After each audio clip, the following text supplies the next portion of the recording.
betapa susahnya mencari pekerjaan gitu. Padahal yang tidak disabilitas juga susah, apalagi yang disabilitas kan semakin terpuruk lagi.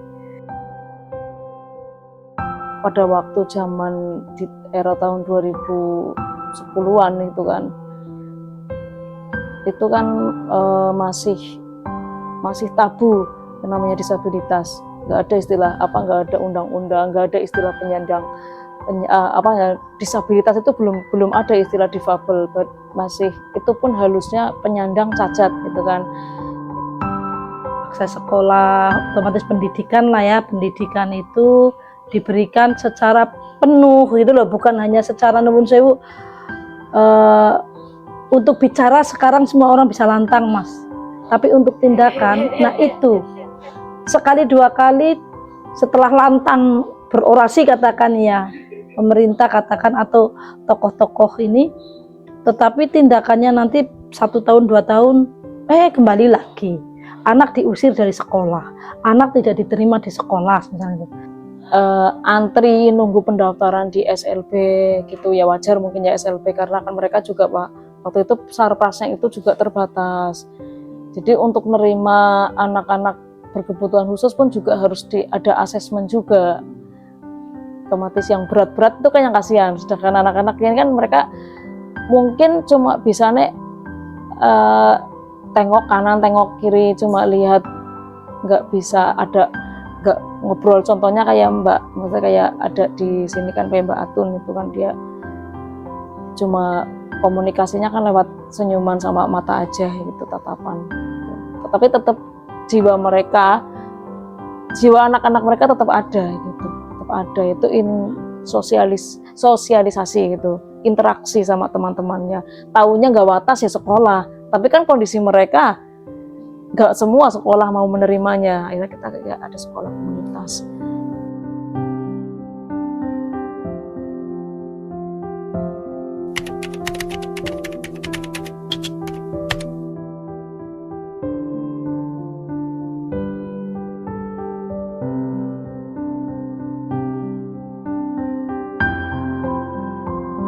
Ya kayak saking cintanya sampai akhirnya kayak jadi rumah kedua gitu.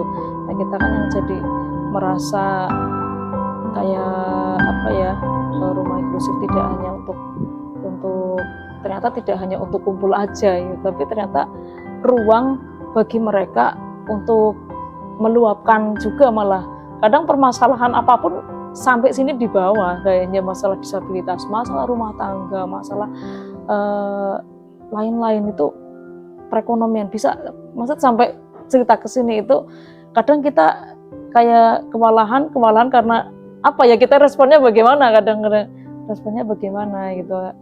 Akhirnya kan ya, tapi mau gimana lagi ya, berarti mereka udah merasa nyaman ketika berkumpul di sini gitu. Tempat kecil katakan ya, mungkin ketonnya kayak gitu, tapi kita paling nyaman, paling enak gitu loh ketika ada tamu disabilitas itu hadir ke sini, pulang-pulang itu ngasih cerita gitu loh. Wiin, aku seneng banget dan di situ. Nah ngapa mas gitu loh. Itu berkali-kali mas, entah itu yang dari Jogja, bukan hanya dari orang sini lah, katakan dari sini kan ya sudah tahu lah ya, tapi dari Jogja, terus Semarang waktu itu, dari Kalimantan.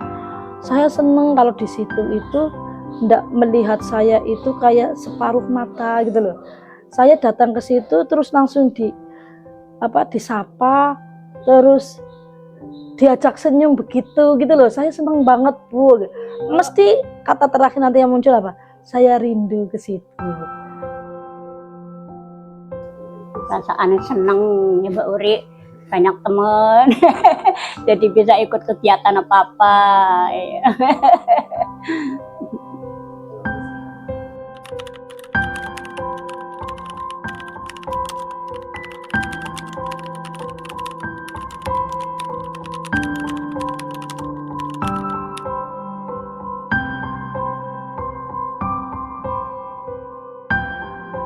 Nah ini batik pegon gitu, ini batik karya keluarga komunitas juga teman-temannya, jadi tidak hanya disabilitasnya gitu.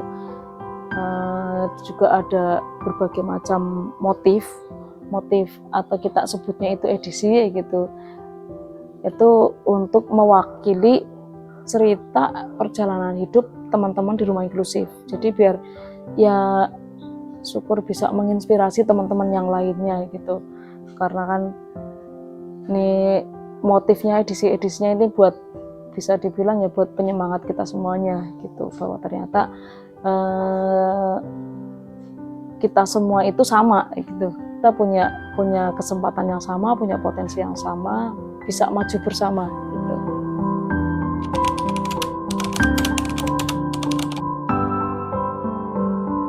Kita punya, teman-teman punya karya, punya ini, terus metik pegon karyanya teman-teman itu kan tidak hanya berkarya. Kalau karya hanya cuma dijembreng di rumah gitu kan nggak mungkin. Kita ada teman keluarga komunitas di sini pun juga kewalahan juga ya, karena kan nggak terbiasa rutin yang namanya bermain sosmed, bermain dunia online shop kayak gitu. Nah itu memang kita butuh yang namanya ini manajemen di marketingnya itu yang kalau bantuan seperti itu kita lebih milih bantuan itu aja. Kita gimana biar produk kita itu bisa tersampaikan ke masyarakat yang lebih luas lagi gitu.